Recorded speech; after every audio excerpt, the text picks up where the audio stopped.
hordoftoota YouTube Tulluu Ambalaat qophii keenya karraatiin seenaa gabaabaa qabsaa'aa Muhammad Gadaa Qaalluu isiniif dhiyeessam. Maddi ragaa keenyaas waajjira aadaa fi turizimii godina Baaleetii YouTube Tulluu Ambalaat subscribe, like, share godhaa. Sirni gita bittaa nafxanyaa sabab sablammoota Itoophiyaa jaarraa hedduuf cunqursaa aadaa seenaa fi afaan isaa ukkaamsaa turuun isaa kan yaadatamudha. Haa ta'u malee sabab sablammoonni biyya kanaa sirna gita bittaa nafxanyaa kana bifa garaagaraatiin ofirraa fonqolchuuf qabsaa'aa turanii jiru. Qabsoo kana keessatti qoodni gootota baddaa Baalee olaanaa ture. Maarree anis qophii kanaan gooticha qabsaa'aa hangafa gootota Oromoo Baalee Muhammad Gadaa Qaalluutiin wal isin barsiisaa turtii gaarii.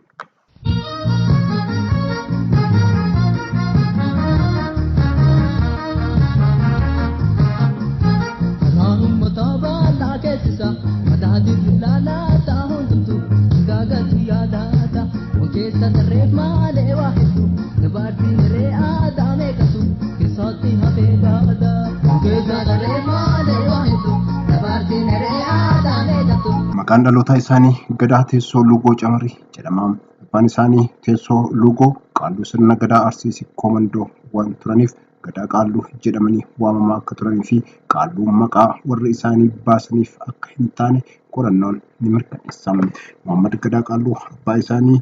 Teessoo Luugoo Camarii fi haadha isaanii Deeroo Bakkayyee irraa bara 1876 godina Baalee aanaa Gurraa Dhaamolee ganda Jibrii jedhamutti dhalatan. Abbaan isaanii horsiisee bulaa waan turaniif baddaa gammoojjii godaanaa sirna Gadaa sirna Oromoon jaarraa hedduuf ittiin wal bulchaa ture. Aanaa Gurraa Dhaamolee irraa gara aanaa Harannaa Bulluq ganda Malkaa Arbaa iddoo Luugoo jedhamutti godaanuun ganda Aanolee Odaa Jilaa jalatti sirna Gadaa gaggeeffamaa ture irratti qooda fudhachaa fi gaggeessaa akka turan seenaan ni ifoomsa. Muhammad Gadaa Qaalluu gara qabsootti osoo hin dhufin dura Qaalluu sirna Gadaa Arsii Sikkoo Mandoo akka ta'an seenaan ni addeessa. Akka aadaa sirna Gadaa Oromootti hojiin Qaalluu kadhaa waaqaa, bulchiinsa Gadaa walitti kennisiisuu, waadaa galchisiisuu fi waadaa eegsisuu akkasumas aadaa kabachiisuu akka ta'ee fi namni Qaalluu ta'ee hojjetu meeshaa waraanaa kan hin qabannee fi akka wayyootti kan ilaalamuu fi kabajamu ta'uu seenaa irraa hubachuun ni danda'ama. Haaluma kanaan Muhammad Gadaa Qaalluu itti gaafatamummaa isaanii baachaa akka turan seenaan ni hima. Haa ta'u malee sirni gita bittaa mootummaa Haayile Sillaasee warri Qaalluu hojii isaanii akka hojjennee fi sirni Gadaa Oromoo Arsii akka kufuuf seera mootummaa isaatiin akka bulu aadaan uummataa akka badu uummata Oromoo cunqursuu hidhuu fi ajjeesuu jalqabe. Cunqursaa hidhaa ajjeechaa fi duulli sirna balleessuu mootummaa Haayile Sillaaseetiin uummata Oromoo irratti raawwatamaa ture kana cal'isanii ilaaluu hin dandeenye. Meeshaa waraanaa fudhatanii maatii fi qabeenya isaanii dhiisanii baddatti galuun bara 1933 hanga 1942tti naannoo Dalloo fi Harannaatti qabsoo fincila diddaa sirna nafxanyaa irratti gaggeeffamaa ture dursaa akka turan seenaan ni addeessa. Muhammad Gadaa Qaalluu bara qabsoo isaanii qabsaa'ota akka Cirrii Jaarraa Humbisaa, Abbaa Koloneel Aliyyii Cirrii, Baraartii Homxee, Hasan Harbuu Doorii, Galchuu Gadaa Xeerafoo fi kanneen biroo hedduu wajjin ta'uun aanaalee Harannaa, Madda Walaabuu fi Barbaritti injifannoo galmeessisaa akka turan seenaan ni dubbatama. Sababa kanaanis mootummaan Haayile Sillaasee Muhammad Gadaa Qaalluu adamsee qabuudhaaf xiyyeeffannaa guddaa kennuudhaan hordoffii eegale. Nama Qaalluu qabeefis badhaasa akka kennu labsii dabarse. Haaluma kanaan bara 1942 aanaa Dalloo Bunaatti muudamaa nafxanyaa kan ture Caakkee Turichaa maqaa muudamaatiin Gabra Sillaasee jedhamuun namni beekamu lola maatii Qaalluu irratti baneen loon isaanii ajjeesee maatii isaanii hidhe. Garuu Muhammad Gadaa Qaalluu argachuu hin dandeenye. Qaalluun akkuma dubbicha dhagaheen maatii isaa gadi dhiisisuuf gara Dallootti yommuu imalan manguddoonni Qaalluun harka yoo kenne maatiin isaanii akka gadi dhiifaman mootummaan waadaa waan galeef harka akka kennu hedduu kadhatanii harka kennuuf dirqame. Garuu dubbiin akka yaadame osoo hin ta'in hafee Muhammad Gadaa Qaalluu maatii isaanii wajjin miilaan Dalloo irraa hanga Goobbaatti imaluun mana hidhaa geeffamanii. Muhammad Gadaa Qaalluu iddoon isaan itti qabanii mana hidhaa geeffaman Konyaa Gannaalee waan tureef manni hidhaa magaalaa Goobbaatti argamus sababa kanaan akka moggaafame seenaan ni ifoomsa. Walumaa gala abbaan sirna Gadaa Arsii, abbaan qabsooytuu Aadde Aayishaa, leenjisaan Jeneraal Waaqoo, qaanqeen qabsoo uummata Oromoo sirna diddaa nafxanyaa, abbaan qabsaa'ota akka Jeneraal Waaqoo Guutuu, Hajji Adam Saaddoo, Koloneel Aliyyi Cirrii, Jeneraal Huseen Bunee, Koloneel Adam Jiroo fi kanneen maqaan isaanii hin tuqamin horatee fi daandii qabsoo Oromoo saaqe Muhammad Gadaa Qaalluu waggoota 7 mana hidhaatti dabarsanii shira mootummaa gita bittaa nafxanyaatiin summii waraanamanii akka ajjeefaman seenatu addeessa. Muhammad Gadaa Qaalluu bifa kanaan kufanis akkuma qabsaan ni kufa qabsoon itti fufa jedhamu qabsoon isaan eegalan ilmaan isaaniitiin itti fufee.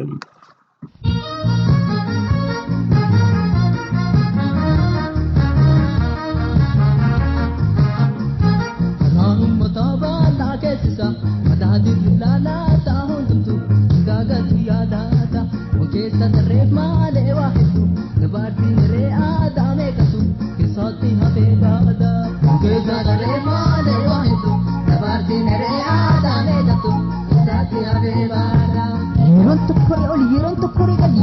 namni bu'aate seenaan nama dagatu hin dalagina badi hunduu wal biran dhuunfaafatu yaadata seenaan isin gaafata kada birraa baradhaa seenaa darbii yaadadha jedhamu fiiguu miti waan nama qoradha hojjaan baasaa hubadha nama tokko qabadha hunduu numa qabatee numa qabatee namatti nu to'ate hubadhaa irraa bara ammas deeboo nurrara gariin jarumaa bara fedhii kennan alatti fedha ofii guuttachuu aangoon hunda barachuuf makiinaa nu bitachuuf guddin irra baafachuuf mana nu ijaarachuuf mana kennaa nu guurtee ibiddatti nu ulfurtee nu bichisiisaa turte yaadachiisuuf malee nama hundeetu turte kana deemtee mana jala nu guttee bariitee jennee banna nu maaliif quba qabna barii nu xursitee manaa gadi nu guttee uffira nu darbite akka kubbaa nu dhiiste dullaa nu caccabsitee tumaa nu gaggabsitee lafarra nu horfitee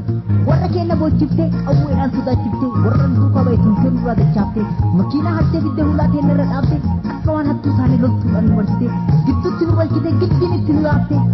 osoo walitti boonu warraa hojjaan nu baaftee biyya teennaa nu baaftee diina jala kurkurtee mana keenyaa nu guurtee biyyuma abbaa tokko teenna nu jedhaa turte biyyaaf jedhaa turte ammallee itti yaada jalli sun nutti yaada harreen nu keessaa baate haayilee ashkara taate biyya gurguraa baate dirgiidhaa ija taate harki keenya nu qabde biyyaa nu baasaa baate biyya haadha biqiltuu biyya nu godhaa baate reeffi keenya gatame allaattiin nyaataa baate garii bineensi nyaate lafeen keenya caccabde mutichi achi hafte ta qurxamtee hadhallee fayyuu dhabde nuti keenya muranii harkitti dabalame gurri dhaga'uu dide ijji keenya nu badde ijji haabaddu mana keenya nu guutte ibiddatti nu uffitte raasan nu gattee baddee diina jalatti galte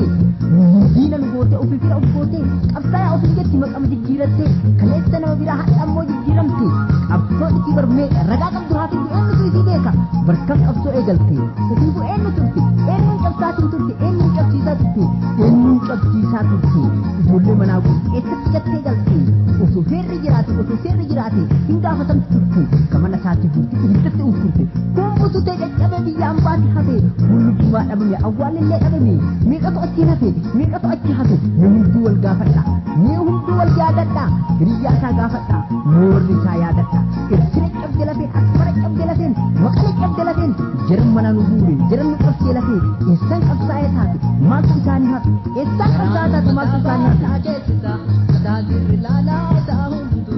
dagatu ya dalata wakesa dre male wahidu dabarti mere adame kutu esati habebada wakesa dre male wahidu dabarti mere adame kutu esati habebada gara ofi dadhabde waan zalay dinbe itti gara itti galtu dhabde karaa itti makamte akka goban daacee diina jala kurkurtee karaa muti sabte kanaaf ifa taatee nam hedduu argine ganda keessa nu yaate beekadha of eeggadha kuni namni fuugalee hin dagattaniif malee morma darbuu jiru morma qabeen darbe rabbi jedhaan dagatu jarallee rabbi darbe warri sunillee darbe hedduun biraa darbe kaafee bari darbe isa kaan fuudhee darbe ilummaan haadha dhaltee rifannoo abbaa dhalchee rabbi dhaga'ee galche eebata haadha karaa dabarsan laalte ilummaan dhangalaaftee waaqatti ol facaaftee ilma ofii tayaatti meeqa manaa baate osoo boottuu maraatte meeqa biyyaa baate meeqa bishaan nyaate meeqa makiinaa nyaate meeqa yaadaan hurree manatti biyyeen nyaatte kana ka godhe jara eessaa qabsaa'aa taate Kanaafuu wani jareessaan qabsaa taate qabsoo yoom saba taate qabsaa yoom sana taate qabsaa yommuu ka jira ganaa dhufuuf jira rifadhe jedhee dhiifne rifadhe jedhee dhiifne madaa jedhee dhiifne madoodha jedhee dhiifne madaa ofii qabate dhiisa ofii haqate haqa ofii mormate morma diinarraa mure diina naftiin taphatee amma dhufutti jira naannoo hedduu dhiifate isa kanaaf meeragaa baddannoo laalaa dhaqaa yoo isa kanaaf ragaa baddannoo laalaa dhaqaa mana isaatii jirtee hiddatti unkurti inni du'aa duraa hafe ta du'aa bira hafe yeroo siratee galu abbuma isa dhalchee wal laalarree garuu wal ilaalarree malu qe'ee ofii gaafata qe'een bakka hin jirtu haadha ofii gaafata haati jirtu hin jirtu booyee lafaan dhufee maraashee biyyaa ba'ee daggala ofii seenee qabsaatti makanittuma qabsaate kalee jiddu yaase hadha aaditu baase kun arrabsamuu qabu homaa badii hin qabu kaleessallee ummata hadhatu mirgaaf dubbata haadha ofii kadhabe kalafeen isaa cabe kalafa ofii dhabe eenyuun bira qubata maaliif taa'ee gubata bosona jiruu beeka itti adeemee hubata bosona jiruu beeka itti adeemee hubata yoom jartuu namaa taate diina jala gubata yoom jartuu namaa taate diina jala gubata hin gubatu ammas taatellee haa hubatu. Garaan ummataa baasaa keessisa mataa dirri laalaa isaa hundatu daagatu yaada mataa wankeessa sarree maalee waa hedduu dabaarsi sarree aadaa meeqatu isaatti hafee baata.